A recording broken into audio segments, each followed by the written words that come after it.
naman Ikaw mag-point of order. Pwede mo lang sabihin sa microphone. inaprubahan natin motion kahapon. Mr. President. I have the floor, Mr. President.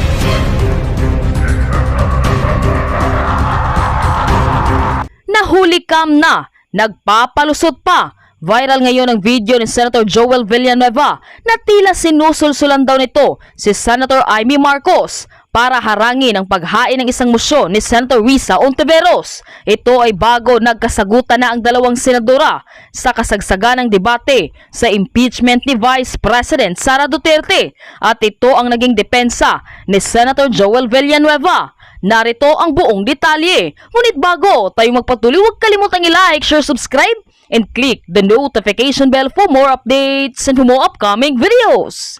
Maraming salamat! Sa kuha ng video na ito ang ngayon kalat na isang eksena bago magpalitan ng salita sina Senator Risa Ontiveros at Senator Amy Marcos. Kita ang tila ang pagkonsulta ni Senator Amy Marcos kay Senator Joel Villanueva bago mag-raise ng point of order habang nagsasalita si Senator Risa Ontiveros. Umani ito ng samot-saring batikos online, lalo't nagmistulang tinuturuan umano niya si Senator Amy Marcos na lumapit sa podium kasama si Senator Bato de la Rosa. Pero paano nga ba ito nangyari noong June 10? Una na kasing nagmosyon si Senator Bato de la Rosa na i-dismiss na ang impeachment complaint laban kay VP Sara Duterte. Verified impeachment complaint be dismissed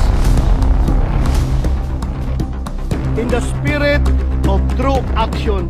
Therefore, allow me to end by moving. I respectfully move that in view of its constitutional infirmities and questions on the jurisdiction and authority of the 20th Congress, the verified impeachment complaint against Vice President Sara Zimmerman Duterte be dismissed.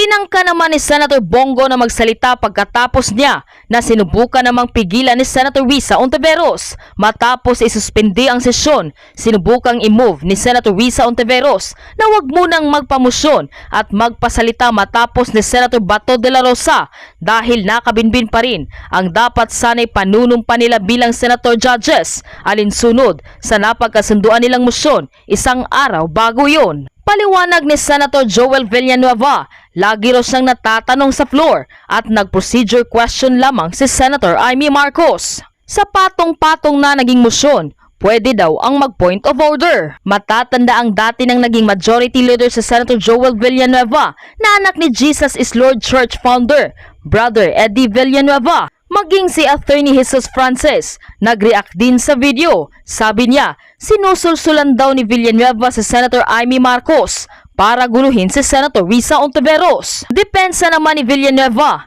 clearly, malisyoso umano ang pagkalat ng video at kung minority block naman ang may point of order, ganun din umano ang gagawin niya. Matapos ang mahabang debate noong araw na iyon, saka dinesisyonan ni Senate President Chis Escudero na kailangang mag-convene bilang impeachment court para mapagdesisyonan kung ano ang gagawin sa impeachment case ni Vice President Sara Duterte.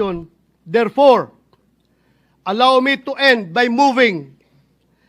I respectfully move that in view of its constitutional infirmities and questions on the jurisdiction and authority of the 20th Congress, the verified impeachment complaint against Vice President Sara Zimmerman Duterte be dismissed. Allahu Akbar. Mr. President, since I have still the floor, I would like to... The Honorable De La Rosa, Senator Pimentel is raising his hand. What is the pleasure of the Honorable Pimentel? Shouldn't we, in good faith, implement the approved motion from yesterday, Mr. President, that at 4 o'clock we should be taking our oath as senator judges? And then we'll give way to the privileged speech, Mr. President. So that was the motion approved by the body yesterday. Majority Leader. Yes, Mr. President, we will be honoring that what was agreed upon yesterday, but this is a personal collective privilege, and any member of this August body can just stand up and avail of this collective of this of this privilege hour, Mr. President. No, I don't think so, Mr. President. This is a privileged speech. This is a privileged speech. This is not a privileged motion. So my motion is to execute and implement what was agreed upon yesterday. At 4 o'clock in the afternoon, we take our oath. Senator, I make of record the time. It's 4:31 p.m. Mr. President. Senator De La Rosa. Yeah, Mr. President, it was very clear yesterday that we agreed that before I take my oath as member of the impeachment court, I should have delivered my privileged speech. That's why I made it a precondition to my approval or to my agreement to the motions yesterday that I'm willing to take oath as a member of the impeachment court, provided let me first deliver my privileged speech. And very clear, it was agreed by the minority No, leader no, yesterday. Mr. President. No. It was stressed the convening of the court. That was the issue. And the agreement natin, the oath taking is not the convening of the court. It was very clear, Mr. President. Several members are raising their hands. May I first acknowledge our Majority Floor Leader, Senator Tolentino. Thereafter, our Deputy Minority Floor Leader, Senator Ontiveros. Mr. President, Senator Tolentino may proceed. with the permission of the gentleman. Mr. President, let me remind the gentleman that yesterday this representation moved to expunge from the records the word agreement, precisely because this representation would want that all matter that arose yesterday should be express stipulations coming from the mandate of the Constitution. Yung agreement po siguro inalis na natin to reflect the solemnness of the proceedings yesterday. So, kung ano po yun na pag-usapan, Mr. President, siguro yung dalawang ginoo na lamang muli ang magkasundo, pero the record should not reflect the word agreement. Iyon po lang yung sinasabi ko, Mr. President. Maraming salamat po. Mr. Noted. President, Senator, this this is important because it's related. So, what I'm asking Senator to be Pimentel, you may proceed. What I'm asking to be enforced is the motion approved already, Mr. President. So we had approved by the plenary. A motion was approved by the plenary. So yun lang. Senator Ontiveros is recognized.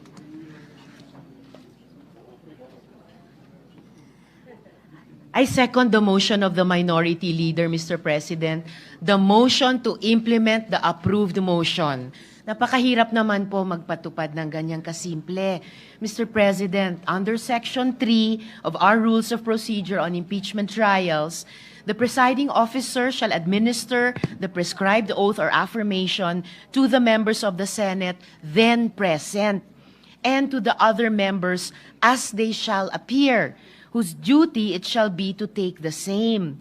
So yung pagka wala po o yung hindi pa po pagkasumpa ng ibang mga senador, hindi naman po hadlang sa mga present ngayon at manunumpa ngayon para magsimulang tuparin yung tungkulin namin bilang miyembro ng impeachment court. Kung nais po ng good gentleman from Davao mag-deliver ng privilege speech ngayon, maari namang pong ituloy na po yung pagpapatupad ng agreed motion kahapon, manumpa kaming lahat na iba sa inyo bilang presiding officer, and then pakinggan po natin ang privilege speech ng good gentleman from Davao at pagkatapos kung nais niya, ay pwedeng manumpa na ayon dito sa ating rules of impeachment, Mr. President. So Mr. sinusugundahan ko po yung motion ng minority leader na gawin na po natin yung approved motion kahapon. Salamat po, Mr. President. Chair would like to make some remarks before acknowledging Senator De La Rosa. There was a prior motion made by the Majority Floor Leader. There is no motion to second as of yet because we first have to dispose of the first motion made by the Majority Leader with respect to the recognition of Senator Bato. But we note the manifest. We will consider and take note of the remarks of Senator Ontiveros as a manifestation for the meantime. Now, the movement is here. the person who made the motion yesterday. Perhaps when I suspend session, you can discuss it. But for the record, there is no attempt whatsoever, and kindly, I hope people will refrain from making insinuations that there is an intent not to proceed with what was agreed upon yesterday simply because of the time. Because I was here at 4 p.m. and I waited until we had enough numbers for a quorum. And we will proceed as scheduled with respect to that. So whether Senator Bato, as will be discussed when we suspend, will speak first, or we will do what is being suggested by the minority floor leader. In either case, both will be done today. So before I recognize the movant, Chair will suspend the session so that you can discuss. Session is suspended. Senator Cayetano is recognized. With the permission of the Majority Leader and Senator Bato, the Minority Leader, may I just offer some voice of experience. Actually, sinabi na to ni SP, pero I'll just elaborate. But let me start out by saying, I understand why the Minority Leader stood up. Yes, minority at mas konti sila, but they have a role to play. It's not only a very important role today, it's an essential role. It's not only a role in our legislative session, it's a role in holding the second highest person in our government accountable. They have fought for that not just yesterday, but the minority leader, despite running for Congress, have continued, in Tagalog, tinutukan to. And in fact, I have to apologize to him, medyo mas tama ka na yung forthwith means agad. Pero tinignan ko na yung Filipino version, isusunod agad. In that context, makikiusap ako sa minority leader. We've been here long enough, dun sa atin na 3-4 terms na pag nag-argue kung sinong una, tatagal tayo na 1-2 oras, walang mauuna. So kung gagawin natin yung forthwith today, ibig sabihin isusunod agad. I looked at the rules, no? Sabi po kasi talaga pagka personal privilege, pwede mauna. But ang sabi nga ni Minority Leader and backed up by the Deputy Minority Leader, we know how important the impeachment court is. So may I ask a further favor indulgence from the Minority Leader that we allow Senator Bato so that we also do not violate. We're going to violate 1 or 2 things today. Violate the agenda, dahil sa agenda talaga mag-oath-taking, or violate our rules, dahil sabi sa rules, anytime pwede kang tumayo sa personal privilege. So may we ask for the indulgence ng minority to allow Senator Bato to deliver his speech because binanggit niya to sa akin kahapon. Kung ako nagkulang, pasensya na po kayo dahil ang pakiusap niya kahapon, bago mag-oath, magsasalita siya. So if we can allow him, then with the permission of the Majority Leader, I'll volunteer you to forthwith immediately, agad-agad move na we take our oath as members of the impeachment court, if it's acceptable to the Minority Leader. It's not the perfect solution, sir, but I hope it's acceptable. What does the Minority Leader say? Basically, Mr. President, we will agree to the suggestion of Senator Alan Cayetano. Pero ito lang yung point ko for those of you still present or serving in the 20th Congress. There is a purpose, meron tayong agenda. So when you are in number 7 for privileged speech, you cannot just stand up and then accelerate the tackling of your item in the session, Mr. President, by just standing up. So ano na lang po yun, just an observation. So with that, I willingly give way to our colleague with this important message for us, Mr. President, Senator Bato de la Rosa. We thank Senator Pimentel, also thank Senator Cayetano. Sana mas madalas-dalas siya dito. Hindi ikaw, Coco, si Alan. And also for the record, I'd like to assure our minority floor leader and deputy minority floor leader that we will, the chair would rather preside over the oath taking of members of the impeachment court today. Before we adjourn, the clock not with standing to give way to the privileged speech of the Honorable De La Rosa, because the Senate, after all, is a deliberative body. Everyone should be free to say their piece, subject to certain limitations, of course, and we are free to agree or disagree. And if the matter cannot be settled, for it to be put to a vote. If there are no other members who wish to state their piece on the matter, Chair now recognizes Senator Bato de la Rosa. You may proceed, sir. Thank you, Mr. President. Mr. President, esteemed colleagues, ladies and gentlemen, imagine a house, Mr. President, an unfinished one that is still being built. Where do we begin? Of course, with solid foundations, a level ground, as well as an honest blueprint. Hindi pwede ang mga shortcut. Hindi pwedeng madaliin kung babaliwalain ng mga architects at mga engineers ang mga basic requirements. Hindi magiging matibay ang itatayong bahay. Maari itong magdulot ng panganib, hindi lamang sa mga maninirahan dito, kundi maging sa ibang mga kabahayan sa paligid nito. If any of us happen to discover that the house we were living in was structurally unsound, we would likely scramble to have it retrofitted. We would probably file cases in anger against developers. I doubt any of us would simply shrug our shoulders, saying, andito na tayo hayaan na lang. Now, imagine a house of representatives that built and filed the impeachment complaints against Vice President Sara Zimmerman Duterte. Trabahong inupuan sa simula. At noong papalapit na ang deadline, biglang naging buzzer beater. Mabilisang pinasa sa atin at ngayon tayo naman ang pinipilit at minamadali. Pinapagalitan pa nga, that is your sworn duty. Tama na ang pamumulutika. This is undue delay. Sandali.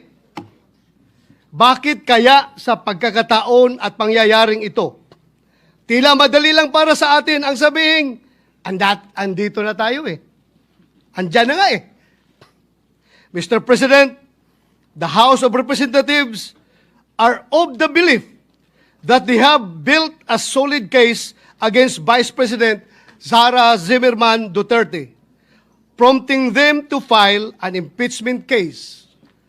But how sound are the foundations of this impeachment case filed against the Vice President?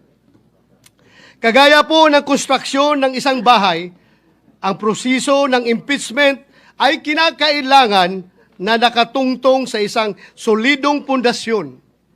Ibig sabihin, ang mga arkitekto na pasimuno nito ay may tungkulin na tiyakin na may tatayuan ang kanilang mga akusasyon. Ngunit, ang impeachment ay isang proseso na hindi nakasalalay lamang sa mga arkitekto o mga instigador nito. Sa totoo lang, pinakamadali ang naging gampanin ng HOR sa proseso ng impeachment. Yun ay ang pagbubuo ng mga akusasyon, Mr. President, kahit sino po ay maaring magparatang kung kanino man. Sa bahagi naman po natin, ang pinakamahirap, ang paghusga, ang paggawad ng isang hatol na makatarungan at katanggap-tanggap.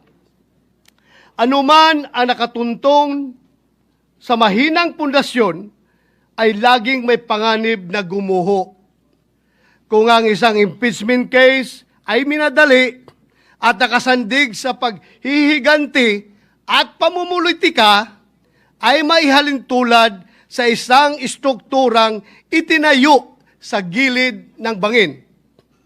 Bagamat tungkulin o obligasyon natin sa Senado na mag-convene bilang impeachment court, responsibilidad din natin na maging mapanuri at critical sa impeachment complaint na ipinasa rito sa ating bulwagan.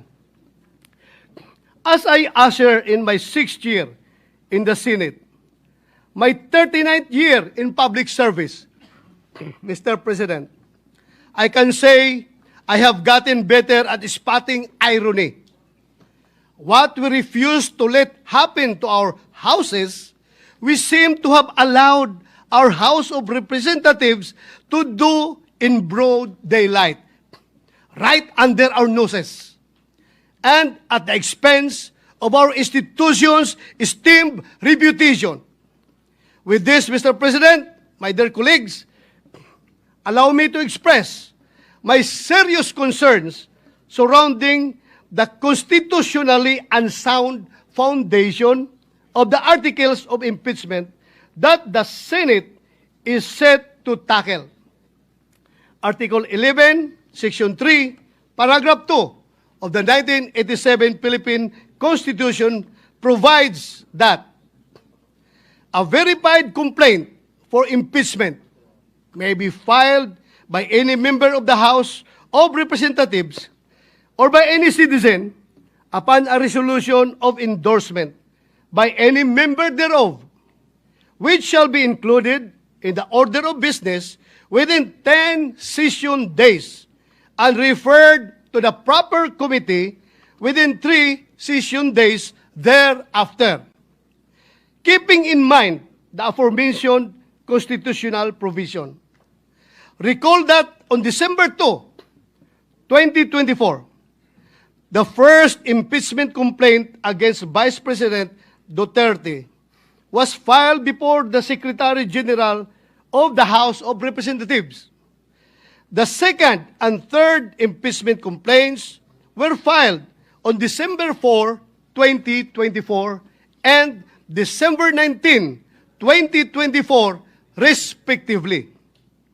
These complaints were each endorsed by members of the House of Representatives.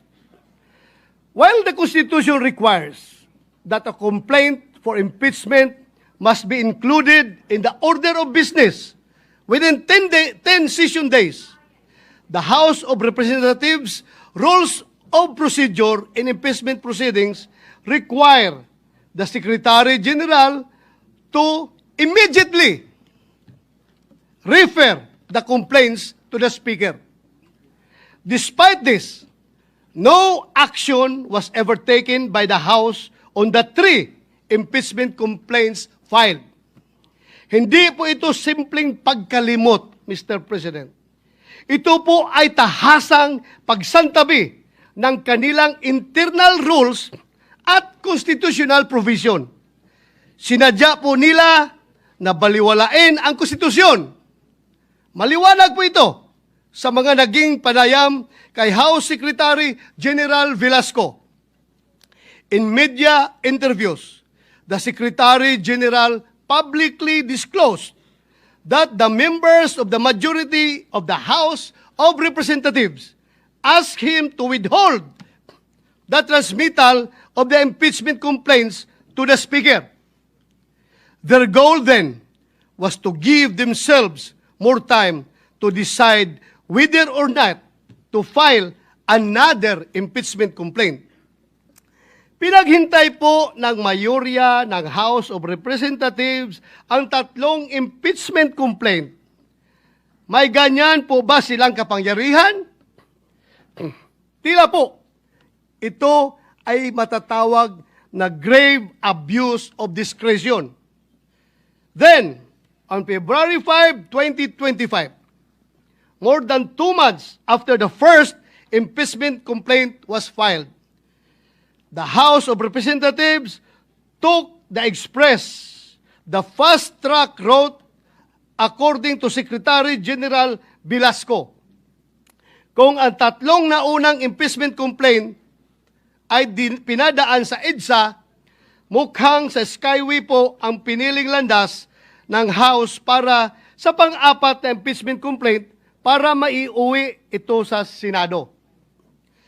With less than an hour before the close of session of that day, the House of Representatives transmitted to the Senate a verified complaint for impeachment against Vice President Sara Z. Duterte, purportedly signed by 215 members of the House of Representatives. My honored colleagues, had the House complied with their own rules and the Constitution, the three previous impeachment complaints would have been referred to the appropriate committee by the time the present impeachment complaint was filed and sponsored by the members of the House of Representatives. In other words, Your Honors, the intentional inaction of the House of Representatives allowed its members to purportedly circumvent the one-year ban enshrined in Article 11, Section 3, Paragraph 5 of the Constitution. Given the glaring circumvention of the Constitution, should we allow impeachment complaints which are constitutionally infirm to be heard and tried by this body? Kung defective po ang foundation ng impeachment complaint, marirepair o marirehabilitate ba ito ng pag-convene ng impeachment court? Hindi po ba mawawala ng saysay ang pag-convene ng Senate as an impeachment court kung malinaw na labag sa konstitusyon ang nais nating itayo? Kaya ang impeachment ay isang sensitibong proseso. Sa pagsampa pa lamang nito, binabato na agad ang akusado ng putik na kahit maakwit ay tila habang buhay nang nakamansa sa kanyang pagkatao. Pagkatapos ng impeachment, anuman ang magiging hatol, the damage done to the reputation of the accused will forever be irreparable. He or she will never be the same again. Some of the members of this august body may not agree with me and may take a different view as to whether the one-year ban has been violated by the House of Representatives. To settle this issue, the separate opinion of Chief Justice Renato Espuno in Francisco versus House of Representatives provides this body a direction on the course of action that we may take when confronted with the same issue I laid down. Former Chief Justice Puno said that before the Senate is convened as an impeachment court, the Senate, which has primary jurisdiction over the case, can already decide the question on whether the one-year ban has been violated or not. That is why, insisting ako na ma-deliver ito before we convene as an impeachment court. Hindi po natin kailangang hintaying magbagong anyo ang Senado at maging isang ganap na impeachment court. Ngayon pa lamang ay maaari na nating pagdesisyonan ito. Sumunod ba sa saligang batas at sa internal rules ng mababang kapulungan ang impeachment complaint na kanilang ipinasa dito sa Senado? Nasa Senado po ang pagkakataon upang magwasto. Kung minadali ng isuar ang impeachment complaint, bakit kailangan natin itong tumbasan ng kaparihong kawalang pagpapahalaga sa tamang proseso? Madalas po natin sabihin, dito sa ating kapulungan, we are men and women of rules. Manatili po tayong ganon. malayo mula sa ingay at impluensya ng kung sino mang may mga personal na interes at pakinabang sa pagmamadaling ipinipilit sa atin. Mr. President, the inaction of the House of Representatives resulted not only in a possible violation of the Constitution, but in another justiciable controversy. It is worthy to note that its new Congress, empowered by a fresh electoral mandate in both the House of Representatives and the Senate, is not bound by the legislative actions of its predecessors. Hindi po natin maaring pilitin ang mga papalit sa atin sa future Congresses na ipagpatuloy ang anumang ating nasimulan. Sabi nga po ni President Chis Escudero kahapon, the Congress cannot pass an irrepealable law. Lahat ay pwedeng baguhin at galawin ng mga sumusunod na mahahalal sa Kongreso. Maari pong hindi sila gumalaw at hayaan lamang na nakatiwangwang ang anumang proceeding na sinisimulan ng mga nauna. When the fourth impeachment complaint was submitted, the 19th Congress was teetering on the brink of a long slumber.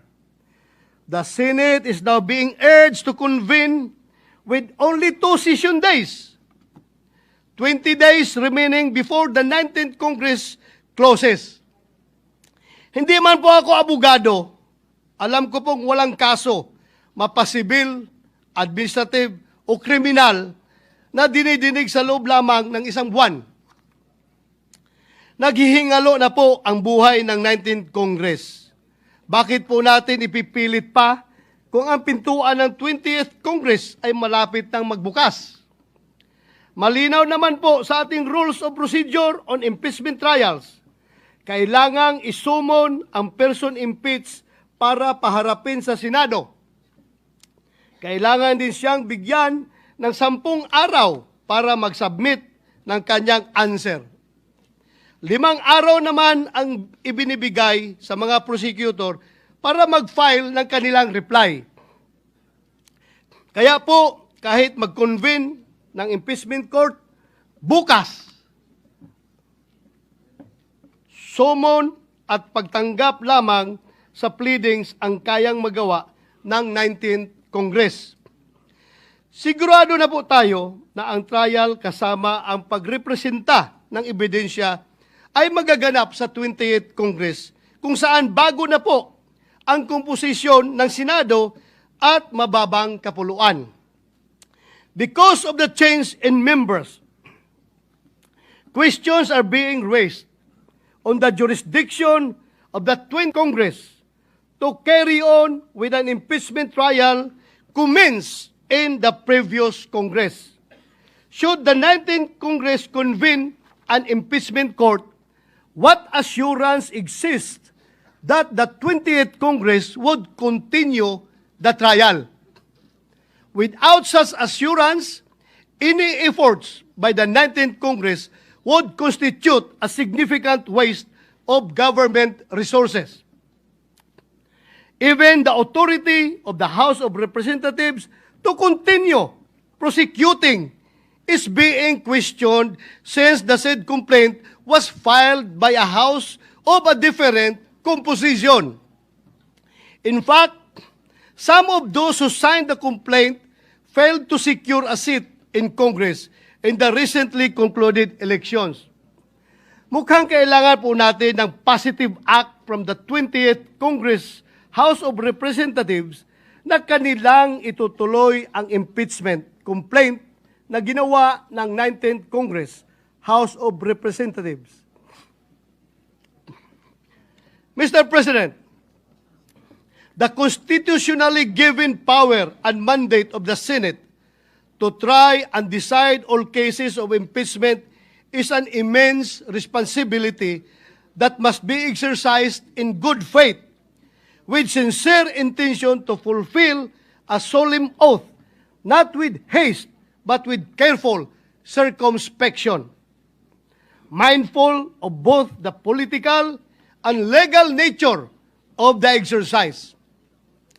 Ang impeachment ay isang proseso na hindi lamang mag-aalis sa pwesto ng isang mataas na opisyal ng pamahalaan. Ito ay isang armas laban sa sinuman na hindi umaayon sa kagustuhan at mga interes ng mga kaaway sa politika. Ito ay apoy na hindi lamang nakapapasok, kundi may kakayahan na tupukin at sunugin hindi lamang ang isang bahay, kundi isang buong komunidad. Mapanganib ang impeachment sa kamay ng mga mapagsamantala. Inilalagay ang impeachment para protektahan ang taong bayan, hindi isakdal at hiyain ang kumakatawan sa kanila. In the 2012 case of Chief Justice Renato C. Corona versus Senate of the Philippines, the Supreme Court declared impeachment, described as the most formidable weapon in the arsenal of democracy, was foreseen as creating divisions, partialities, and enmities, or highlighting pre-existing factions, with the greatest danger that the decision will be regulated more by the comparative strength of parties than by the real demonstrations of innocence or guilt. The House of Representatives, in transmitting the articles of impeachment to the Senate at the last hour, and after refusing to act for over 2 months on 3 previously filed complaints pending with the House Secretary General, has instead placed the Senate in a tight and impaired position where any decision, action, or inaction on its part will be put into question. An acquittal, conviction, or even the propriety of proceeding with trial will be hounded not only by legal or constitutional questions, but by accusations of extreme bias, partiality, and lack of sufficient deliberation. Lagi kong sinasabi, Mr. President, hindi ako abogado. Nevertheless, this cannot disqualify me from speaking against possible constitutional blunders. Hindi kailangan maging engineer para masabi ng isang tao na unlivable at hindi ligtas ang isang bahay o building. Alam nyo, alam natin, kung kailan matibay at pulido ang pagkakagawa, katulad ng isang bahay na bato. Alam din natin kung kailan hindi. When the floor starts to crack, when the walls begin to shift, and when leaks appear where there should be none, there and then, Mr. President, there and then, forthwith, we say, this was not built well. Gayon din sana sa impeachment case na ito. The cracks and holes have begun to show. Alam nating may mga tanong na hindi pa nasasagot, lalo na patungkol sa constitutional soundness ng nasabing impeachment complaint. It is my humble opinion then, Mr. President, that with this knowledge must come swift and intelligent action. Kung gaano natin kabilis i-condemn at ipagiba ang mga strukturang hindi ginawa ng maayos, ganon din dapat tayo kabilis umaksyon kung ang nalalagay sa alanganin ay ang ating konstitusyon. In the spirit of true action, therefore, allow me to end by moving. I respectfully move. Mr. President, since I have still the floor, I would like to to call Senator Bongo. Mr. President. Mr. President, will the good gentleman yield the floor for a few remarks as part of the privilege hour availed by Senator De La Rosa? Yes, Mr. President. No problem with me. Thank you, Mr. President. Mr. President, I agree with the speech of Senator Bato de la Rosa. Ang gusto nating kalabasan ng paglilitis na ito ay hustisya. Senator Go, before you proceed, Chair has not yet recognized this. Parliamentary situation. After the privileged speech of the Honorable Bato, he asked that the Chair recognize Senator Bongo to deliver a seconding speech to the motion he made at the end of his privileged speech. The Chair has not yet acted on that motion and has not yet recognized Senator Go. And before the Chair declared a short suspension, 2 members raised their hand to be acknowledged and be heard, and the Chair intends to listen to them first before acting on the pending motion. Senator Ontiveros first, and then Senator Villanueva. You may proceed, ma'am. Maraming salamat po, Mr. President.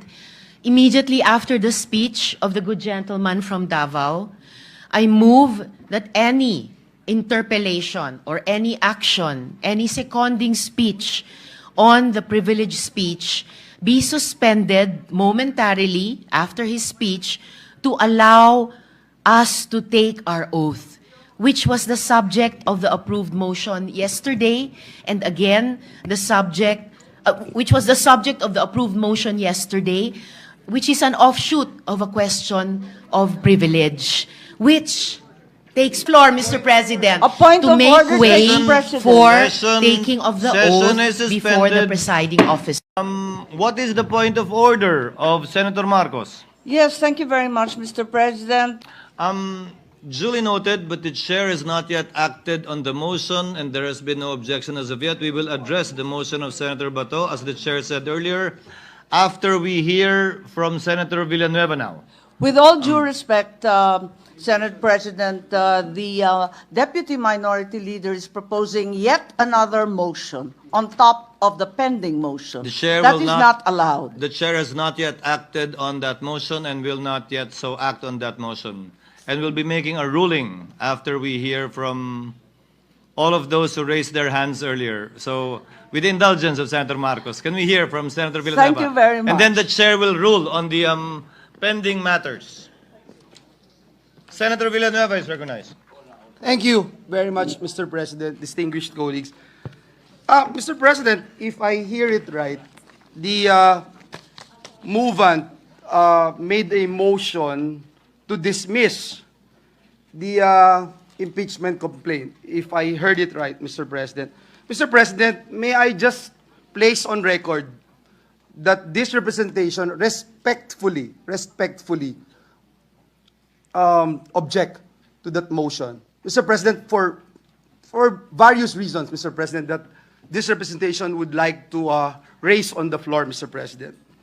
One, Mr. President, is that the Senate, as a legislative body, and at this point in time, we have not yet convened, Mr. President, as an impeachment court. And therefore, Mr. President, this representation believes that we have no constitutional authority as legislative body to dismiss an impeachment complaint. Let me quote the Constitution under Article 11, Section 3, Number 6 of the 87 Constitution. The Senate's role is expressly limited to trying and deciding all cases of impeachment after the House of Representatives has transmitted a valid articles of impeachment. Mr. President, the Senate, in its capacity as a legislative body, does not possess the constitutional authority to unilaterally dismiss an impeachment complaint.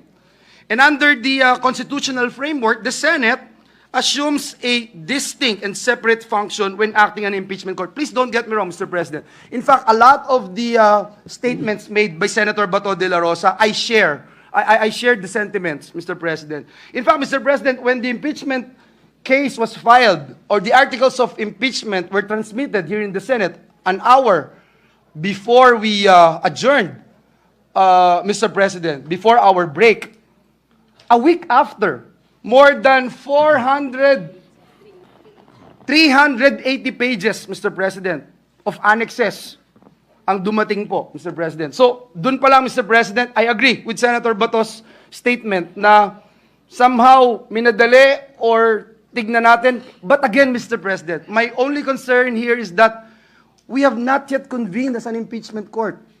We can probably dismiss this or even entertain the motion if we are already acting as an impeachment court. Let me go to my other point, Mr. President. The Senate lacks the power to dismiss an impeachment complaint and has no constitutional duty to proceed to trial. And that's why, Mr. President, if you recall yesterday, this representation mentioned that notices are very important when the minority leader made a motion yesterday that he wanted to stop our legislative work and proceed with the convening of the impeachment court.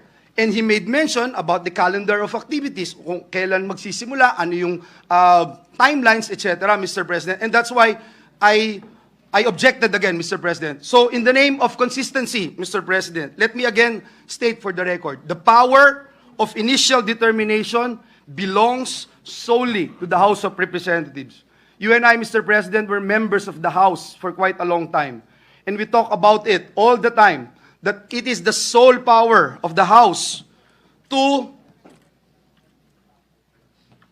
determine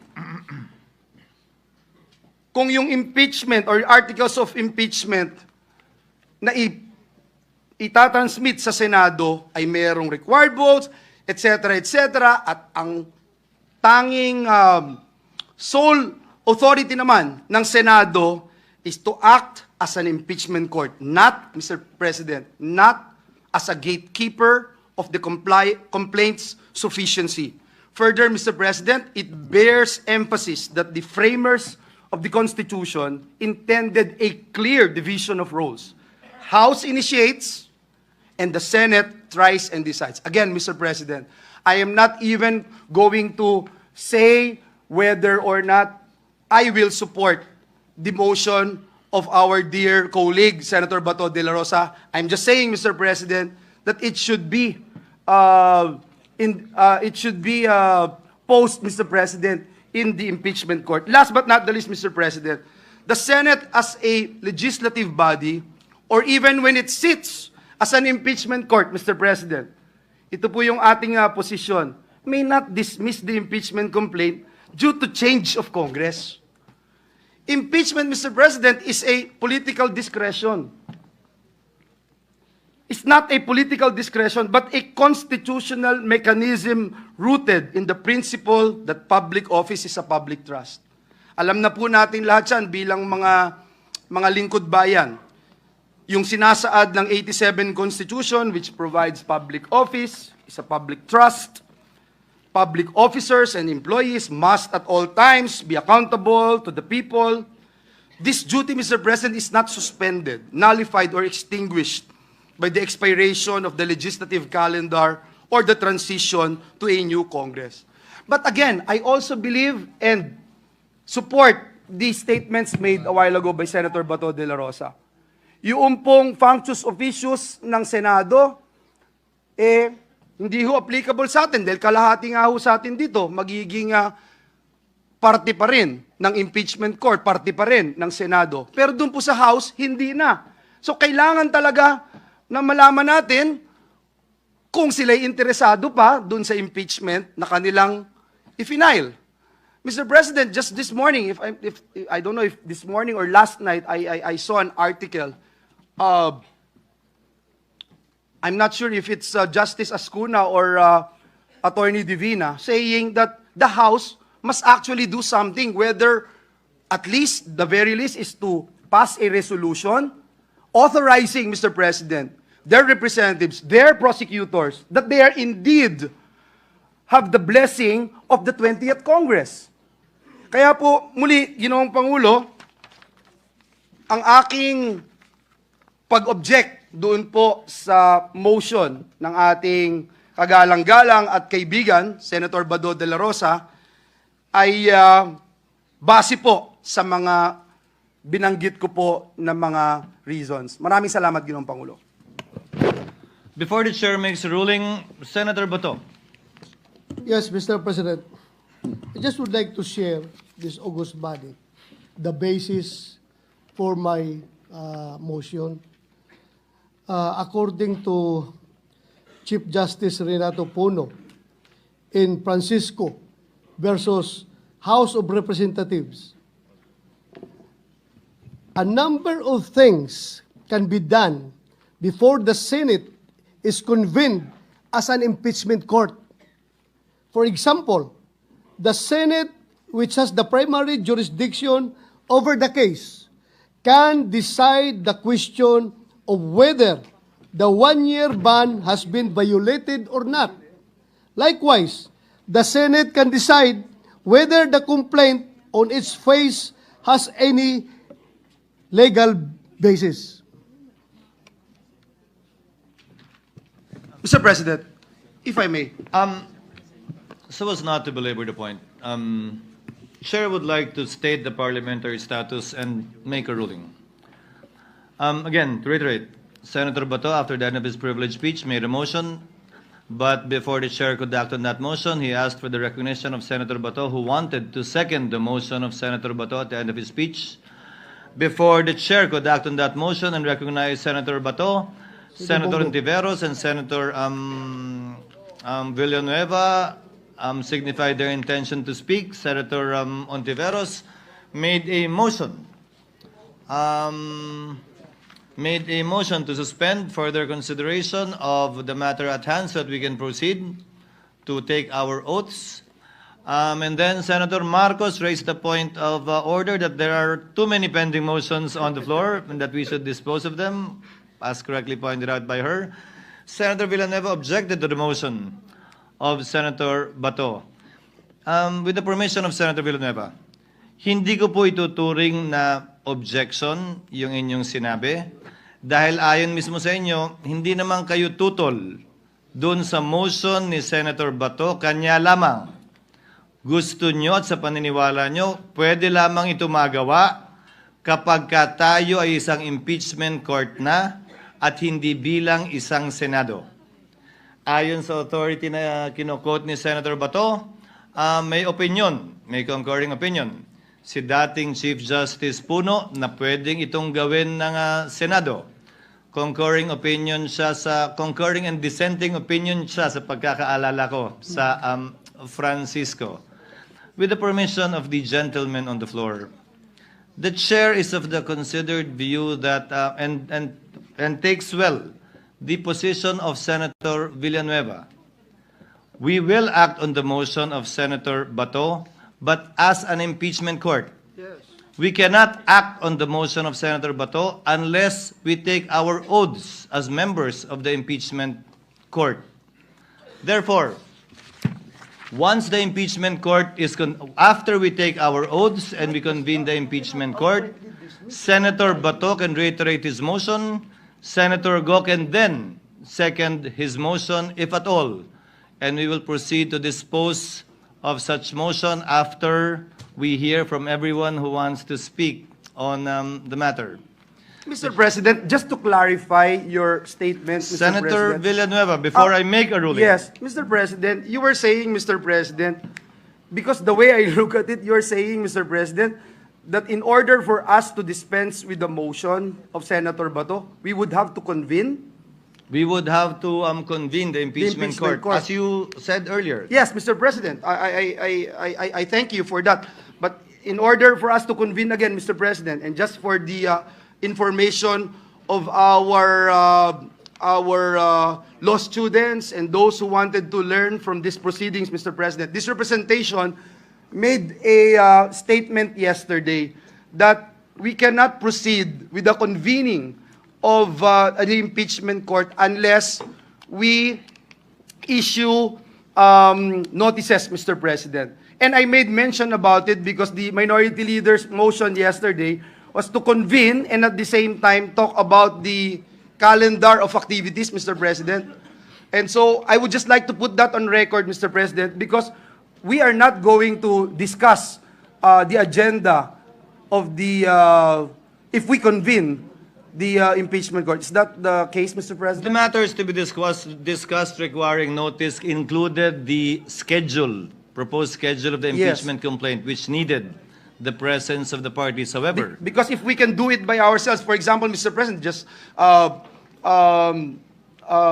approving our rules on impeachment, However- issuing summons, we don't need to issue notices.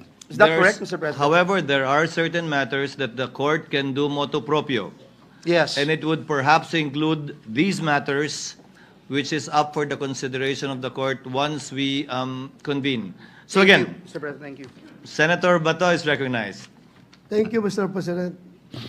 I just would like to counter the statement of Senator Joel Villanueva, Mr. President.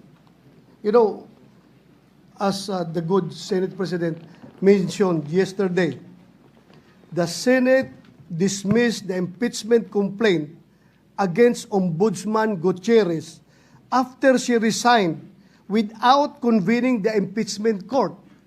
Therefore, the Senate, without convening into impeachment court, is not prohibited from dismissing the impeachment case, Mr. President.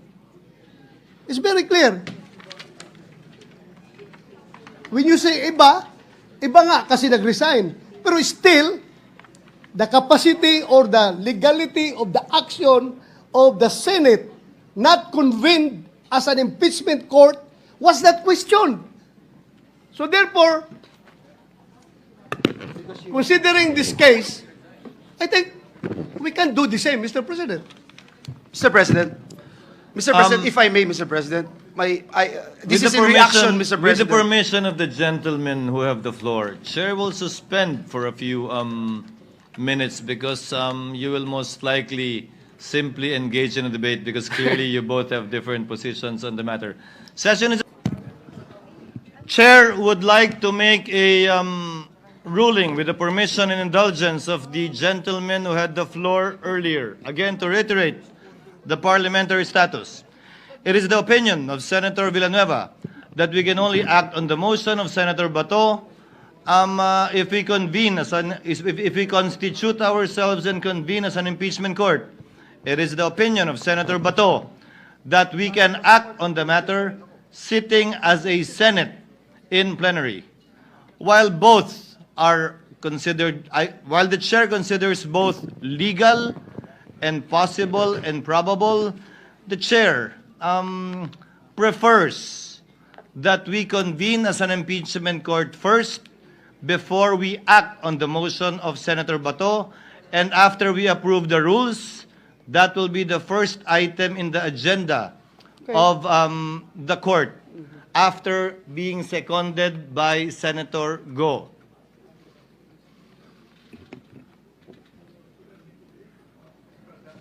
Point of clarification. Yes, Majority Leader. With the permission of Senator Bato, would that mean, Mr. President, that the motion pending right now would have to be reiterated before the impeachment trial court by the movant, Mr. President? Yes, that is correct, Your Honor. And Given the position of the chair, Senator Bato. Yeah, with the indulgence of the Senate President. Yes, please. May I respectfully request that before the ruling is made, or you have made the ruling already, so I therefore object momentarily your ruling because I have to consult my Session is My suspended. colleague. Session is suspended for a minute. Okay. For the last time, Mr. the President. chair will now state the parliamentary status. Senator Bato made a motion that Senator Go wanted to second. Senator Joel took the position that we should sit as an impeachment court before we can act on that motion. For the chair, the suggestion of Senator Villanueva is well taken, while recognizing also the position of Senator Bato, although the chair prefers the position of Senator Villanueva that we first convene as an impeachment court before acting on the motion. So the chair hereby rules that in order to act on the motion of Senator Bato, we should first convene as an impeachment court by this representation presiding over the oath taking of the members of the Senate, where the first item in the agenda of the impeachment court, after we approve our rules, will be to act on the motion of Senator Bato, listen to the seconding speech of Senator Go, and perhaps the seconding speech also of Senator Padilla, or whomsoever would like to second the motion, allow the members to speak before dividing the House. Therefore, Chair will suspend session in order to allow the members to kindly don your robes, impeachment robes, so that the chair can subscribe the oath to the members of the impeachment court, so that we can convene the impeachment court and do the items rather that the chair mentioned earlier. Senator Bato. Mr. President, I think I got the point of the good minority leader. And I would like to expound this, Mr. President, that after we take oath, Mr. President, can we go back as a Senate, not as an impeachment court, para pagbigyan na makapagsalita yung aking mga kasamahan, si Senator Bongo at si Senator Robin Hood Padilla, not as an impeachment court, but as a Senate, Mr. President. Just reverting back our status after taking an oath. Mr. President, may I make a suggestion? Senator Allen is recognized. Sir, konting patience po from someone na mas madalas makipag-away kaso sa ipagbati ang ating mga kasama. May I propose this? I disagree with Senator Bato in dismissing the case. I agree with him based on former Chief Justice Puno's statement. And naniniwala kasi ako pag jurisdiction, titignan muna natin sa body. Having said that, tama ang ruling ng Senate President that either or, which is better. The only reason I think that better yung impeachment court because we will take an oath of political neutrality. While there's no test for that, konsensya na natin lahat once we take our oath.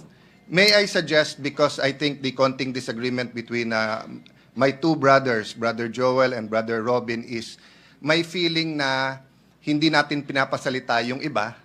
May feeling naman ng minority dahil mas konti sila ay sinusupil ang kanilang karapatan isulong ang isang constitutional duty. May feeling naman yung iba dito sa likod na bakit masusunod yung minority. But I think, Mr. President, when we convene as an impeachment court, am I correct? Senator Bongo and Senator Robin and anyone who wants to speak on the issue of dismissal or any other motion will be able to speak and can move that their statement also be reflected in our session after or tomorrow. That is correct, Your Honor. So that they don't have to repeat it twice. Because the problem, Senator Bato is not an attorney, but he's talking like an attorney. So Senator Batorney,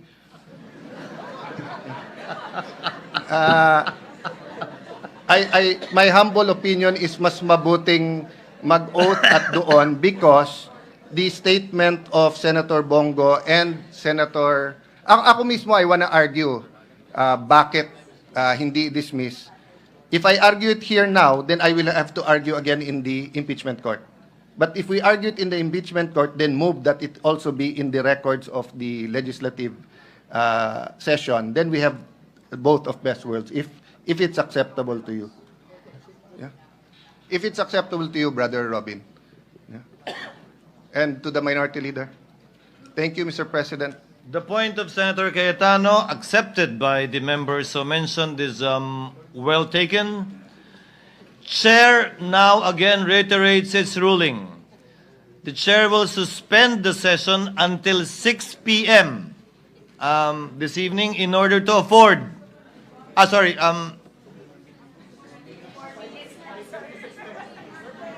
Gaano katagal ba nyo kailangan magbihis? Huh? Forthwith, di ba?